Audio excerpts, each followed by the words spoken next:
Eğer istesek tapşırığını görək, budur ki, cəhalətdən qaçın, savadsızlıqdan qaçın. Bugün bizim vəzifəmiz bu ölkədə, yaşadığımız ölkədə əl-ələ vermək, ölkəmizin inkişafında öz töhfəmizi vermək, dövlətimizə, dövlətçiliyimizə, bayrağımıza, millətimizə, millətçiliyimizə canla, başla sarılmaqdır.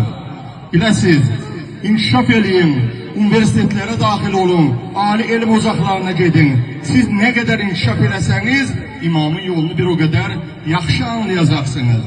Çünki dərənin dibində olan, zirvədə olanı heç vaxt başa düşə bilməz. Zirvədə olanı başa düşmək üçün çətin də olsa, məşəqqətli də olsa, zirvəyə doğru irəliləmək lazımdır. Bunun da yolu bu günləri, mən bunu tam məsuliyyətlə deyirəm sizə.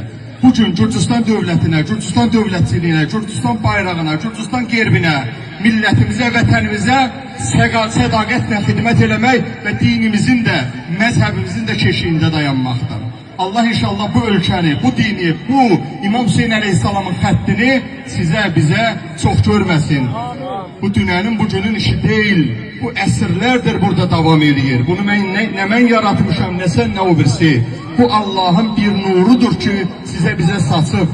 İmam Sadiq Aleyhisselam buyurur ki, İnna Allaha ihtara min kullil bilad el-Kufe vel-Qum ve Tiflis. Buyurur ki, Allah bütün dünyada olan şəhərlər arasında müqəddəs şəhərlərdən üçünü seçib. Onlardan biri Kufe, biri Qum, biri də Tiflisdir.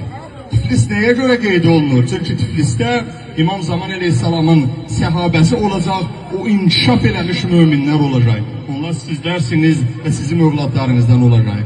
Allah bu yolu bizə çox görməsin. Allah bu dövləti, bu ölkəni, bu cənnət məkanı, bu cənnət diyarı buradakı müsəlmanlara və buradakı bütün vətəndaşlara çox görməsin və bizi də dinindən, dilindən, irqindən asılı olmayaraq bu vətəndə inşallah mehriban eləsin. Allah Taala işğalda olan vətən torpaqlarımızı, Cənubi Asiyya torpaqlarını, Abxaziya torpaqlarını da tez bir zamanda yağı caynağından inşallah azad eləsin.